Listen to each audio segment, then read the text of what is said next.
I was 16 when I first heard the story of John Scani.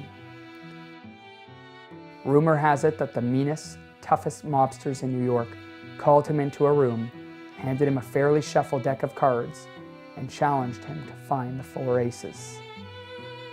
To this day, no one knows if the story is true or just a myth.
Are we seriously calling it the myth?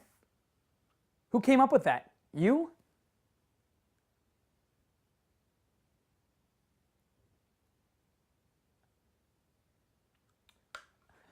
Almost out of play. That took like 10 takes.